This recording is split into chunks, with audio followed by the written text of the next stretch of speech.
Evening and thank you for joining us. Today is the start of Black History Month because it's February 1st, and all month long 23ABC will be sharing stories of African Americans in our community and the contributions that they've made. And when we look back on 2020, we know that so much has not been easy for so many people, not only due to the pandemic, but also because of protests of racial injustice and other things. And in 2020, it's also bringing some change on how Black History Month will be celebrated this year. This evening, we're joined with 23ABC's Leslie Gooden, who is live in Central Bakersfield with a look back at how 2020 has shaped this year's celebration. Good evening, Leslie.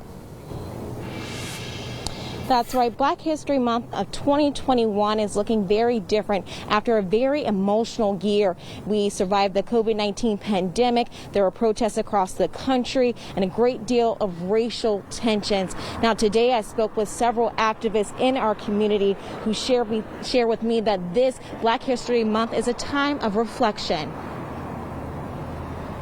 It's implying that we don't exist until February, and we exist all through the fabric of America. From the COVID-19 pandemic to Black Lives Matter protests, racial tensions, and an insurrection at the nation's capital, the year 2020 for many Americans was difficult, but especially for a great number of African Americans.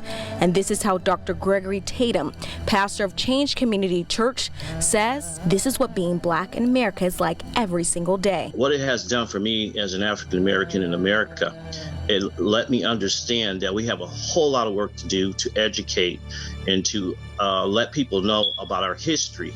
Today is Freedom Day when President Lincoln signed February 1st for Freedom Day, and eventually came the 13th Amendment.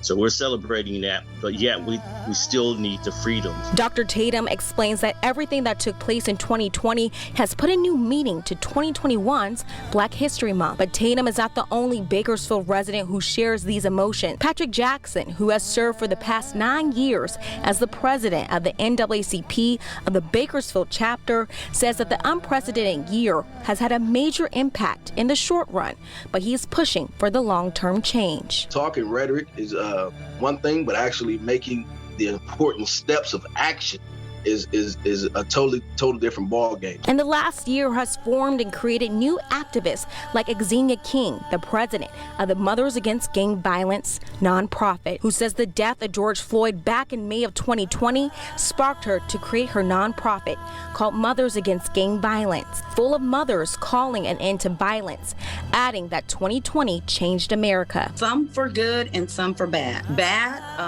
like I said, with the highest rate of gang violence. But what's good is that we've been able to gain unity. There's new Black businesses where young people are getting into Black businesses. Different cultures, different races, we're joining together. All three activists shared with 23ABC that each of their organizations are just in the beginning of their fight for equality and say they are calling for the community's allegiance. We must have more education, not just Black History Month, even in school. This should be integrated in the curriculum, not just for February, but throughout the year. Again, if you'd like to learn more information about the Black organizations in our community, you can do so by getting connected with the NAACP chapter here in Bakersfield. Back to you, Alex.